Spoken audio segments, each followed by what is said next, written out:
안녕하세요. 오늘 7월 16일 금요일 기도회에 하나님 말씀 함께 나누면서 은혜를 받도록 하겠습니다. 오늘 우리가 함께 살필 말씀은 마가복음 2장 18절부터 28절까지입니다. 제가 읽겠습니다. 요한의 제자들과 바리새인들이 금식하고 있는지라 혹이 예수께 와서 말하되 요한의 제자들과 바리새인의 제자들은 금식하는데 어찌하여 당신의 제자들은 금식하지 아니하나이까? 예수께서 저희에게 이르시되 혼인집 손님들이 신랑과 함께 있을 때 금식할 수 있느냐? 신랑과 함께 있을 동안에는 금식할 수 없나니 그러나 신랑을 빼앗길 날이 이르리니 그날에는 금식할 것이니라. 생배 조각을 낡은 옷에 붙이는 자가 없나니 만일 그렇게 하면 기운 새 것이 낡은 그것을 당기어 헤어짐이 더하게 되나이다. 새 포도주를 낡은 가죽 부대에 넣는 자가 없나니 만일 그렇게 하면 새 포도주가 부대를 터뜨려 포도주와 부대를 버리게 되리라. 오직 새 포도주는 새 부대에 넣으니라 하시니라. 안식일에 예수께서 밀밭 사이로 지나가실새 그 제자들이 길을 열며 이삭을 자르니 바리새인들이 예수께 말하되 보시오 저희가 어찌하여 안식일에 하지 못할 일을 하나이까? 예수께서 가라사대 다윗이 자기와 및 함께한 자들이 핍절되어 시장할 때 한 일을 읽지 못하였느냐? 그가 아비아달 대제사장 때에 하나님의 전에 들어가서 제사장 외에는 먹지 못하는 진설병을 먹고 함께한 자들에게도 주지 아니하였느냐? 또 가라사대 안식일은 사람을 위하여 있는 것이요 사람이 안식일을 위하여 있는 것이 아니니 이러므로 인자는 안식일에도 주인이니라. 아멘. 지금 밖에는 그래도 소나기가 아주 강한 소나기가 내리고 있네요. 또 지금 천둥도 치고 번개도 치고 하는데 조금 이런 잡음이 좀 들어가도 양해를 해 주시기 바랍니다. 지금 녹화하는 것이 이게 에어컨이 또 안 돼 있어서 좀 덥기 때문에 문을 열어놓지 않을 수가 없어서 이렇게 하고 있으니까요. 양해를 부탁드리겠습니다. 오늘 이 말씀은 이제 그 세 가지 파트로 나눌 수가 있는데 이 금식에 대한 문제예요. 금식에 대한 문제. 그 다음에 예수님께서 말씀하신 대로 생배 조각을 낡은 옷에 붙이는 자가 없다. 또 새 포도주를 낡은 가죽부대에 넣는 자가 없다. 이 말씀을 하셨고 그 다음에 이 안식일의 문제에 대해서 또 예수님께서 정의를 내리신 것을 한번 살펴보도록 하겠습니다. 이 금식의 문제, 유대인들은 이 금식을 그 생활 속에 하나의 한 일상의 그 부분으로 그러니까 늘상 일상 생활 속에서 이 금식이라는 것이 늘 따라다니는 그런 것이었어요. 그러다고 날이면 날마다 금식한 것은 아니었고 이 금식이라는 것은 그들 생활 속에 전혀 낯설지 않았다. 그렇다고 해서 어떤 금식이라는 그 말에 대해서 낯설지 않은 것이 아니라 금식하는 것이 그들에게는 별로 생소하지 않는 그런 삶을 살아갔어요. 그래서 예수님께서 마태복음 6장에서도 이제 산상수훈의 내용이죠. 거기서도 이제 금식에 대한 말씀을 하시지 않습니까? 근데 금식할 때는 절대 이거 사람에게 보이려고 하지 말아라. 오직 하나님과의 그 관계니까 오히려 사람들을 볼 때에 금식하는 티를 내지 않도록 좀 더 곱게 단장하고 또 그런 것도 자랑하지도 말고 이런 것을 예수님께서 말씀하셨어요. 근데 여기 이제 요한의 제자들도 금식을 했고 이 바리새인들도 이제 금식하고 있었어요. 그런데 어떤 사람이 와서 예수님께 말씀드리기를 요한의 제자들과 바리새인의 제자들은 금식하는데 어찌하여 당신의 제자들은 금식하지 않습니까? 이것은 분명히 예수님께서 이들에게 금식을 하라는 말씀을 하지 않았기 때문에 그런 것 아닌가 이제 그렇게 생각이 드는 거예요. 요한의 제자들도 금식하는데 소리가 무척 크네요. 요한의 제자들도 금식한다. 그러니까 이 요한의 제자들은 그 스승인 요한의 또 가르침을 받아서 금식했겠죠. 그리고 요한이 속한 그 공동체는 그런 금식이라든지 어떤 금욕적인 이런 생활을 늘상 하면서 사는 사람들이었기 때문에 그들은 그 다른 어떤 유대인들이나 이런 사람보다 훨씬 더 이 금식이 익숙하고 또 생활 속에 젖어 있는 그런 모습이었겠죠. 바리새인들 역시 마찬가지죠. 바리새인들은 그 외식하는 그런 그 사람들이라 예수님께서 그렇다고 다 그런 건 아니지만 그 외식하는 그 삶을 살아가는 삶의 양식을 가졌기 때문에 이런 데서 예수님께서 이제 그들에게 좀 어떤 그 거치에 이런 것을 또 외식하는 거 위선적인 것을 버리라고 말씀을 하시지 않았어요? 근데 여기서 말하고 있는 왜 그 당신의 제자들은 금식하지 않습니까? 라고 할 때 이때 예수님께서는 이 과정을 통해서 몇 가지를 말씀하고 있습니다. 금식은 언제 해야 될까? 금식의 목적은 무엇일까? 이미 그들은 구약 성경은 다 알고 있는 그런 부분이 있다니까. 많이 공부했고 또 그들은 그 구약 성경의 전체적인 것이 이해가 되는, 많이 아는 것은 이런 사람이었지만, 예수님께서 말씀하시기를 혼인집에, 잔치집에 이제 손님들이 왔는데, 그래서 같이 이제 신랑과 함께 혼인집 손님들이 신랑과 함께 있을 때 어떻게 여기서 그 잔치집에 신랑 신부를 축하하기 위해서 그런 사람들이 금식을 명할 수가 있겠느냐? 어떻게 그걸 금식을 하고 할 수가 있겠느냐?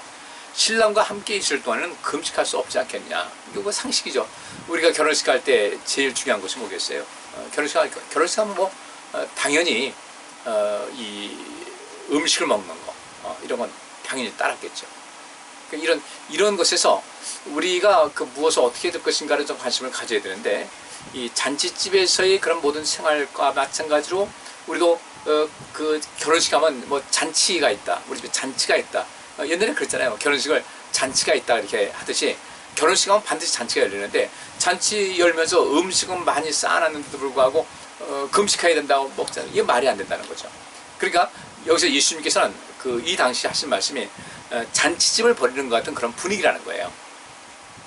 물론 이 잔치집에서 항상 뭐 떠들썩하고 뭐 기쁨이 그런 것이 아니라, 예수님께서 많은 것을 가르치셨고 또 그 가르치신 가운데서도 때로는 씁쓸한 일도 있었고 그렇지만, 어쨌든 예수님께서 이 땅에 오셨을 때 하나님 나라를 또 이렇게 구하기 위해서, 또 하나님 나라, 하나님의 통치하심이 어떤 것인지를 우리에게 보여주시고 그것을 실제로 체험하게 하시고, 또 그 속에서 그들이 하나님께 나오게 하시는 이런 모든 것, 그러니까 많은 사람들을 그리스도에게로 인도해서, 또 하나님께로 인도해서 그들에게 새로운 생명이 창조되게 하고, 또 잃었던 생명을 찾고 또 생명력을 얻게 되는 이런 모든 것이야.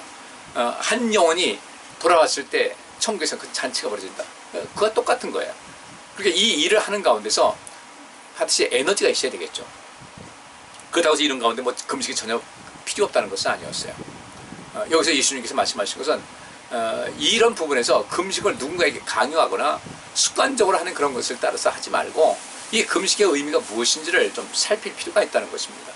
그런 데서 우리의 삶이 좀 관심을 갖고 이제 살아갈 필요가 있고, 그런데서 우리가 이 삶을 어떻게 살아야 될 것인가에 대해서는 좀 더 좀 관찰력 있는 그런 모습으로 모든 것을 해 나가야 될 것 같습니다. 그래서 또 하시는 말씀이, 신랑을 빼앗길 날이 이르리니 그날은 금식할 것이다. 신랑을 빼앗길 날이 온다. 주님께서 십자가에 죽으시는 이런 모든 단계겠죠. 엄청난 슬픔이 있겠죠. 그날은 금식할 것이다. 그날 슬퍼하면서 금식할 것이다. 이러면서 주께서 이어서 하신 말씀이, 생배의 조각을 낡은 옷에 붙인 자가 없다. 그렇게 하면 기운 새 것이 낡은 것을 당겨 헤어지면 더한다. 새 포도주를 낡은 가죽 부대에 넣는 자가 없다. 그러면 새 포도주가 부대를 터뜨려 포도주와 부대를 버리게 된다. 새 포도주는 새 부대에 넣느니라, 이렇게 말씀하셨어요. 예수님께서 이제 가장 그 뒤에 이어서 이제 그 안식의 문제가 나옵니다. 이것은 각각의 어떤 그 특징적인 세 파트에서 어떻게 구분할 수 있는 것이지만, 실제로 물을 흐르듯이 쭉 흘러가는 그런 부분이에요. 금식으로부터 시작해서 이제 새 포도주, 그다음에 그 새 포도주라는 것이 무엇인가 했을 때 이제 안식일에까지 이어지잖아요. 예수님의 그 안식에 대한 관점은 일반 사람들하고는 아주 너무 판이하게 달랐어요. 그러니까 정통적인 생각 갖고 있던 낡은 옷이라든지 또 낡은 가죽 부대라든지 이런데, 근데 생배 조각을, 새로운 생배 조각을 또는 새 포도주를 낡은 부대에 넣는 자가 없다. 그러니까 이 말씀은 어떤 것이겠어요? 예수님께서 이제 새롭다는 것이 좀 말이 좀 어폐가 있긴 합니다. 예수님께서 오셔서 하신 말씀이, 나는 율법을 폐하러 온 것이 아니다. 근데 그 당시 듣는 사람들은 예수님께서 마치 율법을 폐하는 것 같이 생각했던 거예요. 그들은 금식이 그 생활 속에 늘 젖어 있는 그런 사람이었는데, 그분께서 이분이 메시아 같기도 하고 또 하나님의 아들이라고 이제 앞으로 계속해 나가는데, 근데 예수님 보니까 금식 안 한다는 거죠. 그러면 이거 좀 사입이 아니냐? 왜 금식을 왜 안 하냐? 근데 예수님께서는 금식에 대한 개념이 또 달랐단 말이에요. 예수님께서 다른 금식에 대한 그 개념도 다르고, 새 포도주 이야기하셨고, 안식에 대한 새로운 어떤 관점을 이렇게 보여주시고 말씀하시고, 또 그 안식에 대한 어떤 행동 양식을 말씀하셨을 때, 이전에 있는 사람들은 이 헌옷과 같은 헌 포도주 부대, 이런 모습이었다는 거죠. 그러니까 이들은 전혀 수용하지 못했어요. 왜 그랬을까? 율법이 주어진 이후에, 또 십계명도 그렇고 주어진 이후에 오랜 세월이 지나지 않았습니까? 오랜 세월이 지나오면서 이 하나님 말씀도 자꾸 이렇게 좀 외적인 그 영향을 받는 거예요. 이 하나님 말씀 온전하게 돼야 되는데, 그것은 물론 그렇게 좀 상당히 생활 속에 다변화가 된 이런 것이 있을 것이고, 그 다음에 이 가장 핵심적인 것은 그 바벨론에 의해서 이 나라가 멸망했을 때 성전이 완전히 파괴됐잖아요. 그러니까 성전이 파괴돼서 하나님께 희생제물을 드릴 수 없는 이런 상황이 됐을 때, 그들은 생각을, 우리 그러면 어떻게 해야 되지? 안식일에 분명히 제사를 드렸는데 안식일에 제사를 못 드렸어요. 드릴 수가 없어요. 성전이 없고, 또 성전 제사를 드릴 수 있는 그런 자유도 없고, 뭐 포로로 끌려갔고 이리저리 흩어진 상태에서, 그럼 그들은 그렇게 했겠죠. 이 상태에서 우리가 하나님을 섬기는 일을 어떻게 할까? 어떻게 해야 지금 이 전혀 이전과는 다른, 그러니까 지금 이 코로나 상황을 비교해보면 그럴 것 같아요. 비슷할 것 같아요. 멀쩡한 성전이 있어서 하나님께 뭐 그 상번제, 아침 저녁으로 하나님께 드리는 그 번제가 있었어요. 늘상 그 아침 저녁으로 그 제물을 잡아가지고 거기서 기름진 것을 따라해서 그 불에 태우면서 향기가 날 수 있도록 그 상번제, 항상 상자에서 상번제를 드리기도 했고, 또 안식일에 드리고, 뭐 또 그의 대속제를 드리고, 그 기회 있을 때마다 하나님께 이렇게 제사를 드리는 이런 모든 것이 됐는데, 제사를 드릴 수 있는 방법이 없어요. 성전도 무너졌죠. 제사장들 흩어졌죠. 아무도 없어요. 제사장을 집리할 사람도 없고, 그 제사를 드릴 사람도 역시 마땅치 않고, 다 흩어져가지고 이제 흔적 없이 사라졌는데 어떻게 할 것인가? 지금 이 코로나 상황이 마찬가지죠. 예배를 뭐 이렇게 드려라 저렇게 드려라, 좀 이게 상당히 불합리해요. 지금 모든 것이 불합리해요. 모든 것이 힘써해서 여기서 그 확진자가 나오게 된다면 우리 책임을 물을 수밖에 없다 하는데, 공무원들도 역시 마찬가지. 그 자기네 그 사무실에서 많은 민원들이 없고 마스크 쓰는데 문제 없잖아요. 우리 여기 와서 그냥 조용히 있지 않습니까? 설교하는 저랑 이야기하고 말하고 다른 분들은 가만히 있는데, 그렇게 예배를 드려도 그렇게 부탁을 드리겠습니다 해가지고 서로 믿고 사는 사회가 되는데 꽉 틀어막거든요. 왜 틀어막을까? 편의주의예요. 그러면서 또 이 청와대도 그렇고 그럴 때 자기들 모이면은 방역수칙을 어긴다고요. 뭐 4명인데 뭐 5명 6명. 너 업무 차원이다. 그럼 우리는 업무 아닌가요? 우리에게 예배는 얼마나 중요한 것인데. 어쨌든 이 코로나 시대가 되니까 전 그런 생각을 했어요. 이스라엘 백성들이 그 성전이 이제 나라가 망하고 성전이 파괴되고 이제 뿔뿔이 흩어진 상태에서 이제까지 하나님께 제사드리고 예배하던 이런 모든 것이 패턴이 완전히 깨진 거예요. 이제서 어떻게 해야 되지? 아마 상당히 혼란스러웠을 겁니다. 이게 성전 제사를 드리는 것이 이렇게 안 되는 거지. 이게 예배냐 아니냐, 이게 뭐 이 성전 제사 희생제물 드리는 것이 아닌데 이것이 뭐 진짜 예배냐 제사냐, 뭐 이런 일도 많이 있을 것이고.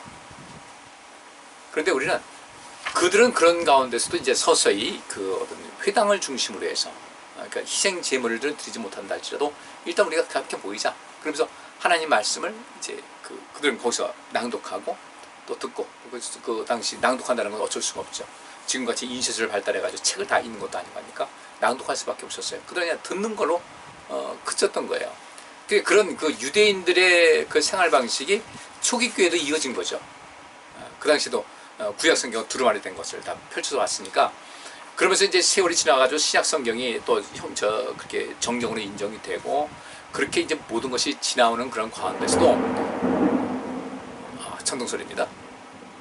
그런 가운데서도 어쩔 수 없이 이 책을 많이 차라리 등산이라도 있으면 모르는데 그것도 아니고 전부 다 손을 써야 되는 것이니까 얼마나 성경이 많이 반포될 수 있었겠어요. 물론 그 가운데서 계속해서 성경을 다시 또 손글씨자 가지고 복사해서 써서 하는 그런 전문적인 서기관들 같은 사람이 있지 않았겠습니까? 근데 이것이 모든 사람들에게 전해주기엔 턱도 없이 부족하니까, 그때는 뭐 성경을 어쩔 수 없이 읽어줄 수밖에 없는 것이고, 읽어주는 것도 좀 제한적이고, 그렇다고 해서 그들이 유대인들과 같이 집에서 유대인들은 사도 바울이 이야기한 대로 하나님 말씀을 받았고 나라가 망했음에도 불구하고 그들이 어떤 책도 책이지만 그들의 삶을 통해서 하나님의 말씀을 계속해서 전해 내려왔다는 것에 대해서 바울이 이것이 유대인의 가장 큰 공적이다 이렇게 이야기했듯이. 근데 기독교는 그렇지 못했어요. 그렇게까지 못했어요. 유대인같이 말씀을 못했어요. 역사적으로 그렇습니다. 참 많이 아쉬운 그런 부분이죠. 어쨌든 그렇다 보니까 이제 성경을 어쨌든 중세교회라든지 이렇게 인쇄를 발달한 다음에도 성경이 반포되는 것이 경제적인 이유 때문에 많이 어려웠을 거예요. 저도 고등학교 다닐 때는 찬송가 따로에다 이제 요만한 손바닥만한 그 성경, 신약 성경하고 시편이 붙어 있는 그것만 가지고 다녔고, 신구약 성경 전체를 갖고 다닌다는 것은 쉽게 엄두를 못 냈었어요. 그때 70년대인데요. 지금 한 50년 전인데 그때만 해도 그랬으니 옛날에 오죽했겠습니까? 그러다 보니 이 하나님 말씀에 대한 이런 여러 가지 그 해석하는 이런 것이 좀 어려움도 있긴 했는데, 예수님께서는 말씀하시기를 그렇게 성경이 모든 사람이 주어져 가지고 성경 공부를 철저히 하지 못하고 그저 그 사제들, 그 사제들이 하나님 말씀을 가르치고 또 그냥 듣기만 하고 하는 이런 속에서 신앙이 제대로 형성이 됐겠습니까? 유대인들은 그나마도 이 하나님 말씀을 어려서부터 가까이 하고 또 듣고 또 그들에게 하나님 말씀을 가르치고 읽어주는 레인들이 많고 이렇게 됐는데, 나중에는 이제 이것이 점점 그냥 그전 같지는 않지 않았겠어요. 그럼에도 불구하고 그들은 또 새로운 삶을 살아갔어요. 어쨌든 우리가 지금 이 코로나 시대에는 이스라엘 백성들이 그 바벨론에서 나라가 망한 다음에 성전 제사가 불가능해진 이런 상태에서 회당 예배로 이제 전환된 것 같이, 지금도 우리는 이 속에서 뭔가 이 대면 예배하고 이 비대면 예배에 대한 그 두 가지를 다 익숙할 수 있는 이 투 트랙을 갈 수 있어야 돼요. 근데 이 투 트랙을 한다고 해서 여기서 이제 우리가 인간의 편의를 따라서 하고자 어떤 비대면 예배를 또 해서는 안 되죠. 그리고 지금 이 코로나는 지금 굉장히 뭐 확진자가 많이 나오긴 하지만요. 지난 제가 수요일에도 잠깐 말씀드렸는데 코로나 환자 수가 급격하게 늘어나게 된 것이 왜 그러냐면은 특별한 계기가 없어요. 델타 변이 바이러스가 나타났다니까 그 전까지는요. 불과 7월 1일부터 한다고 그랬잖아요. 그 7월 1일 그 전에 한 6월 한 후반 말쯤 돼서 코로나 환자가 이제 늘어났어요. 그 늘어났는데 그 늘어난 이유가 뭐냐면은 인도에 있던 그 사람들, 우리 한국 그 제외 거주하고 있던 한 사람들, 인도에서 많이 왔습니다. 외국에 있는 사람들이요. 거기 변이 바이러스가 있겠죠. 근데 그 사람들 다 환자로 이제 포함시킨 거예요. 그들 이미 환자였어요.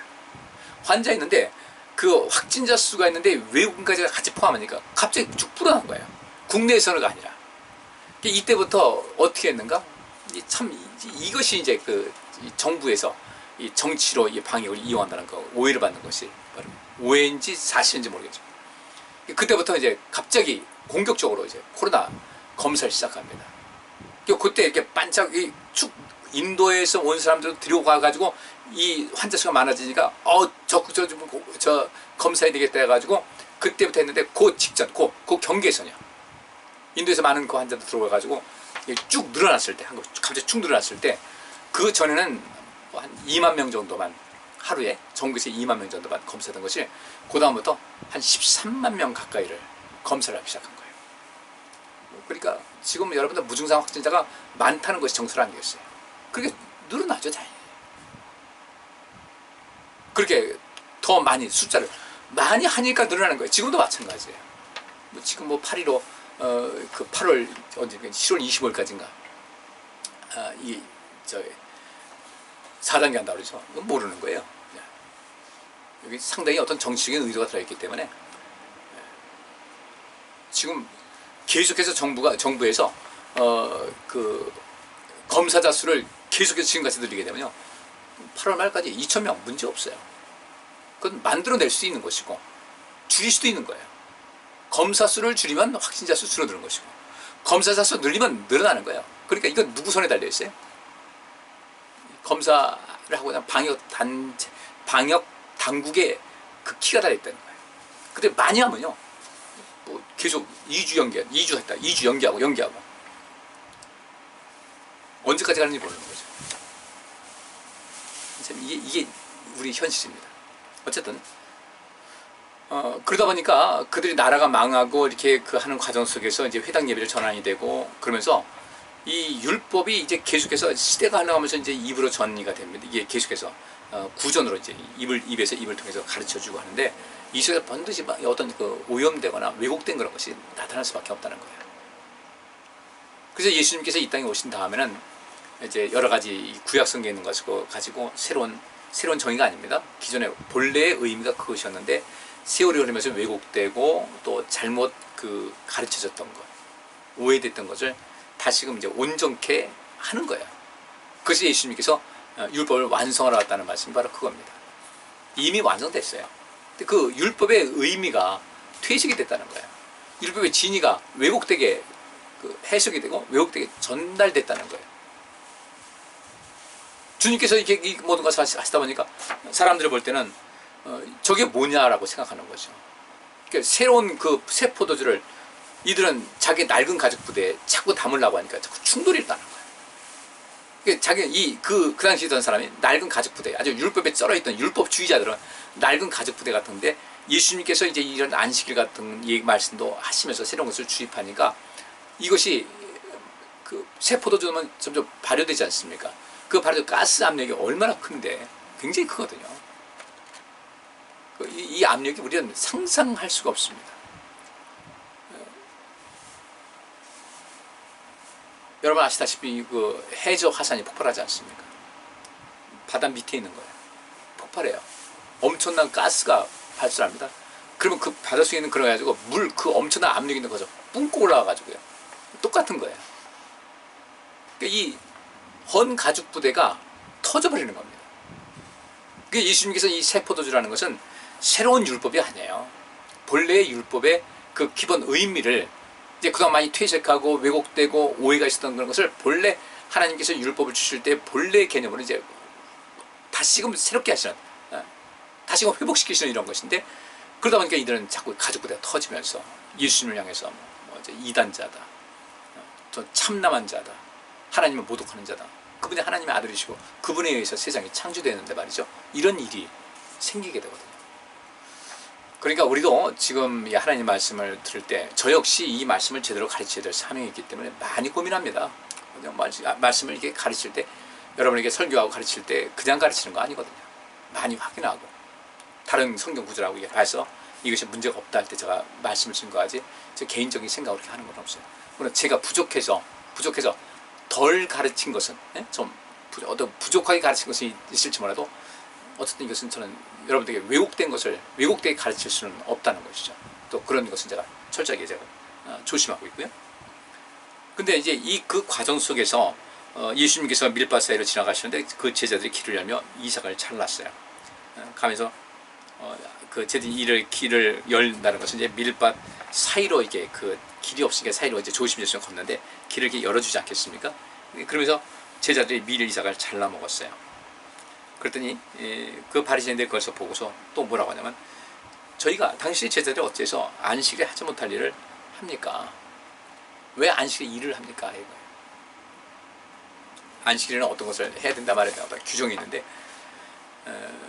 이들이 이것을 잘못 알고 있었어요. 안식일의 개념에 대한 그 오해가 있었어요.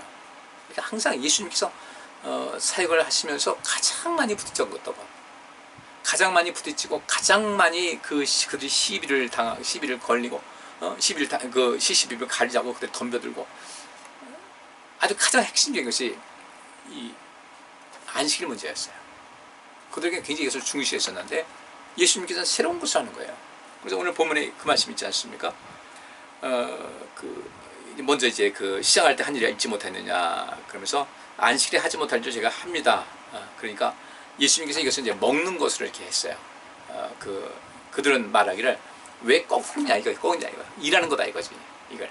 근데 예수님께서는 그것이 초점 두지 않고 먹는 일을 하셨어요. 왜 안식일에 하지 못할 일을 합니까? 밀 이삭을 잘라서 먹으니까. 왜 밀 이삭을 잘라서 먹기 위해서 잘랐다는 것을 이걸 일을 했다고 그러는 거예요. 근데 예수님께서는 그 자른 것보다는 이들에게는 양식이 필요한 것을 보는 거죠. 그중에 이 이삭을 먹는 거는 별 문제 없는데 이 이삭을 잘라서 그걸 먹었다. 그러니까 어떤 그 가공 가공이라고 해탈라나요? 어떤 가공 과정은 그것이 일이라고 본 거예요. 근데 예수님께서는 그들의 생각한 어떤 일을 했다는 그런 개념이 아니라 이들은 단순히 먹을 것이 필요했기 때문에 먹었을 뿐이다라는 거예요. 여기에 초점을 맞추는 겁니다. 전체 생각이 다르죠, 그죠? 그래서 예수님께서는 이들에게 말씀을 이제 다른 각도로 말씀하셔요. 그러면서 이전에 다윗이 사울에게 쫓겨서 이제 그 아히멜렉한테 그 노베에 있는 그 노베 그 성전이 또 있었는데 거기 있는 아히멜렉에게 가서 이제 도움을 청하죠. 근데 그때 다윗은 자기가 사울에게 쫓겨온 것인데 실상은 쫓겨온 것인데 그 아히멜렉 제사장에게 그 사울 왕이 내게 어떤 임무를 띄워서 여기까지 왔다. 함께한 사람들이 저기 있다. 그래서 나오다 보니까 내가 제대로 먹지도 못했고 또 내 무기도 챙겨가지 못했으니까 먹을 것 있냐? 무기 좀 있냐? 했더니 먹을 것 여호와의 전에 드리려고 이렇게 진설해 놓은 그 진설병이 있다. 그러니까 다윗이 그거 먹을 수 없겠습니까? 이 아히멜렉 제사장은 먹으라고 그래요. 원래는 그 제사장들에는 못 먹는 것이거든요. 이 다윗도 열린 사람이었고 하나님 뜻이 무엇인지 알고 아히멜렉 제사장도 역시 마찬가지 열린 사람이었어요. 이 모든 진설병 이것도 사람을 살리기 위한 것이라면 하나님의 이유 없이 그것을 가지고 그 일반인들 와서 생각 없이 그냥 이거 먹어볼까 이런 것이 아니라 분명히 일상적인 것은 제사장들만 먹게 돼 있는데 그것을 음식이 꼭 필요한 사람에게는 줘도 문제가 없다는 거죠. 이런 우리 열린 시각 가지고 있어야 돼요. 그래서 이 다윗을 줍니다. 다윗은 먹고 함께한 사람도 먹었는데 예수님께서 하신 말씀이 그 다윗이 자기와 함께한 자들이 핍절되어 시장할 때 한 일을 잊지 못하였느냐. 그가 아비아달 대제사장 때 하나님의 전에 들어가서 제사장에는 먹지 못하는 진설병을 먹고 함께한 자들에도 주지 않았냐. 아무 문제 없었다는 거죠. 그러면서 27절에 안식일은 사람을 위하여 있는 것이요 사람이 안식일을 위하여 있는 것이 아니니 이러므로 인자는 안식일에도 주인이라고 말씀하셨어요. 안식일은 사람을 위해서 있는 겁니다.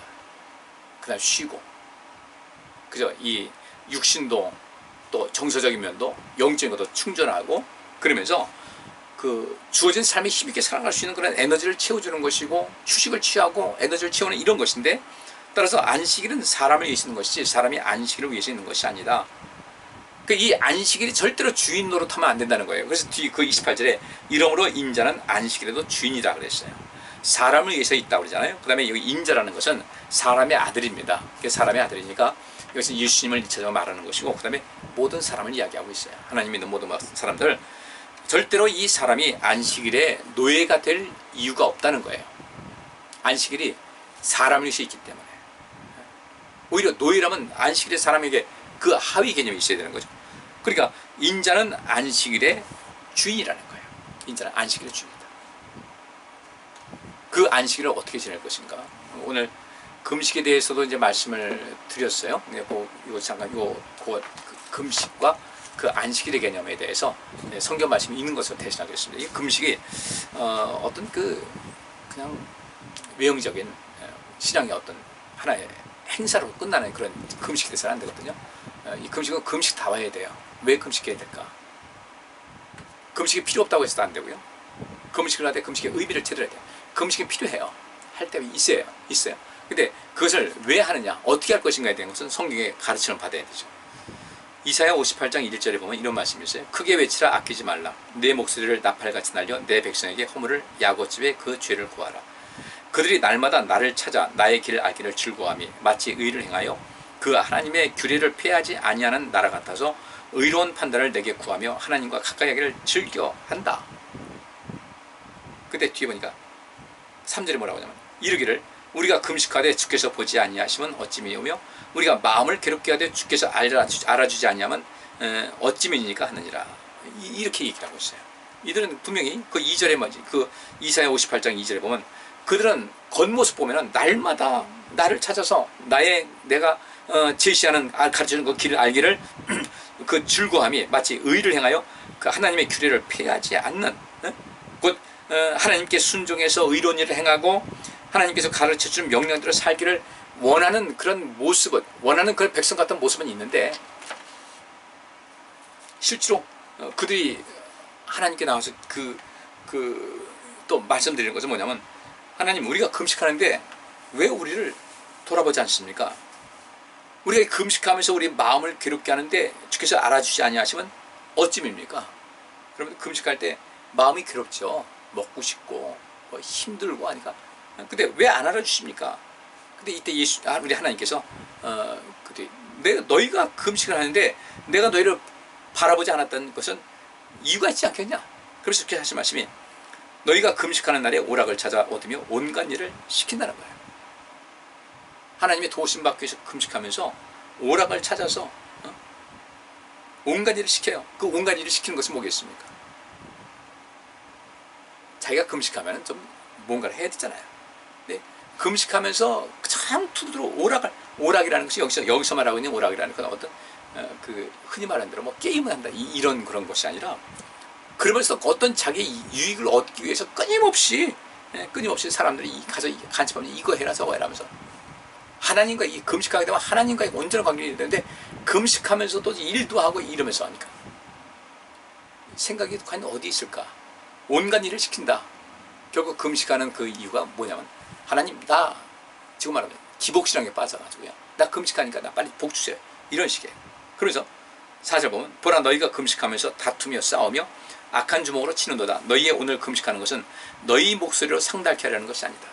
너희는 지금 금식하고 있지만 이 금식하는 것이 너희 목소리, 너희가 하나님께 간구하고 금식하면서 기도하는 모든 것이 하나님께 들려지기를 바라는 그런 마음은, 그런 모습은 전혀 보이지 않는다는 거예요. 이것이 어찌 나의 기뻐하는 금식이 되겠으며 이것이 어찌 사람이 그 마음을 괴롭게 하는 날이 되겠느냐. 그 머리를 갈대같이 숙이고 굵은 배와 재를 펴는 것을 어찌 금식을 하겠으며 여호와께 연락될 날이 하겠느냐. 그런 금식은 의미가 없다는 거예요. 그래서 이제 나의 기뻐하는 금식은 흉악의 결박을 풀어주며 죄 없이 묶인 사람들의 포박을 풀어주고, 또 멍에의 줄을 끌어주며, 짐승 부리듯이 사람을 노예 삼듯이 해가지고 요새 그런 일 많이 있죠.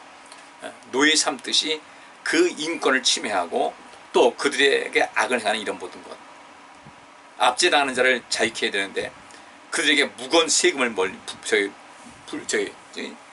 부과하고 부역의 의무를 대폭적으로 완화시켜야 되는데, 그것을 더 강화시켜서 사람들의 삶 속에 삶을 고통스럽게 하는 이런 모든 것, 그렇게 행하면서 내게 와서 금식한다고요?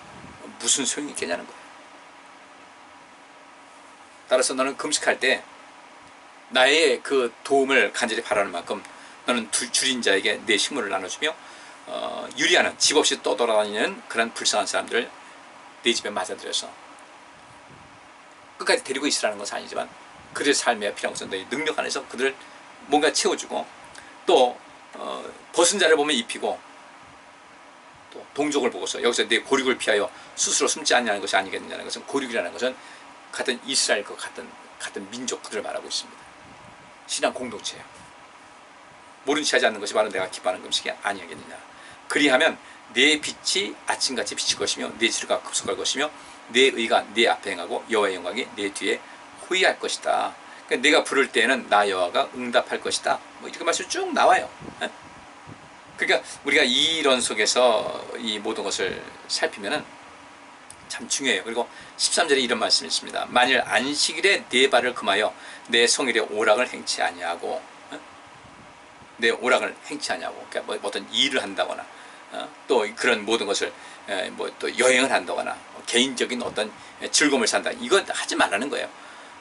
오락을 행치 아니하고 안식일을 일컬어 즐거운 날이라 여호와의 성일을 존귀한 날이라요 이를 존귀 여기고 내 길로 행치 아니하며 내 오락을 굳이 아니하여 세상 업무를 하지 않으면 네가 여호와의 안에서 즐거움을 얻을 것이다.